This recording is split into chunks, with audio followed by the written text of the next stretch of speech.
बरसाने में एक सेठ जी रहते थे। उनके कई कारोबार थे।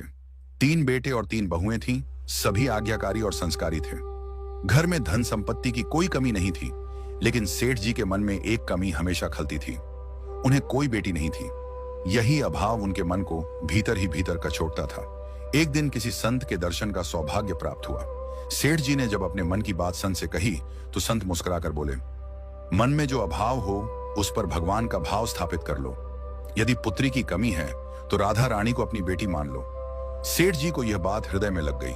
उन्होंने राधा रानी का एक सुंदर चित्र मंगवाया और अपने घर में उसे इस भाव से स्थापित किया जैसे कोई पिता अपनी बेटी का स्वागत करता है।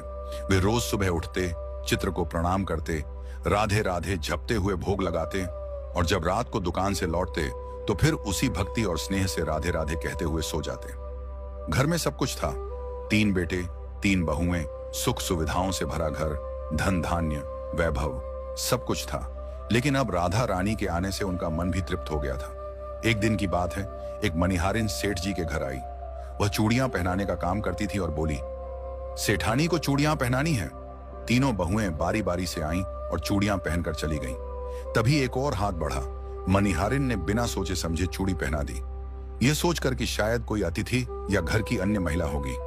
चूड़ियां पहनाने के बाद वह सेठ जी की दुकान पर पहुंची और बोली, सेठ जी, इस बार 4 चूड़ियां पहनाई हैं, थोड़ा ज्यादा पैसा दीजिए। सेठ जी बोले, क्या चूड़ियां महंगी हो गई हैं? मनिहारिन ने कहा, नहीं सेठ जी, इस बार 4 जनों को चूड़ियां पहनाई हैं। सेठ ने आश्चर्य से पूछा, 4?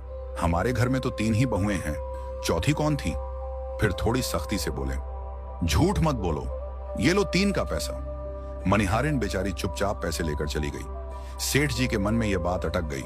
उन्होंने घर जाकर बहुओं से पूछा, बेटियों, आज चूड़ियां पहनने कौन कौन आई थी? सभी बहुएं बोली, हम तीनों ही गई थी और कोई नहीं। उस रात सेठ जी सोए तो राधा रानी को स्मरण करते हुए सो गए। स्वप्न में राधा जी प्रकट हुई। उन्होंने देखा कि राधा जी के नेत्रों में नमी है, चेहरा भावुक है।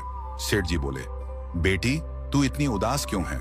राधा जी बोली, तात, आपने मुझे तनिया तो बनाया, पुत्री का स्थान भी दिया, लेकिन जब मैं स्वयं आपके द्वार आई तब आप मुझे न पहचान सके। मैंने भी आज चूड़ियां पहनी थीं, पर आपने मनिहारिन को मेरे नाम की कीमत न दी। 3 बहुओं की तो याद रही, पर बेटी की नहीं। कैसी यह दूरी और कैसी मजबूरी थी? आज मैं भी आई थी, लेकिन आपने मुझे भूल गए। यह सुनकर सेठ जी की नींद टूट गई, लेकिन हृदय विदीर्ण हो गया। वह रात उन्होंने अश्रुओं में बिताई।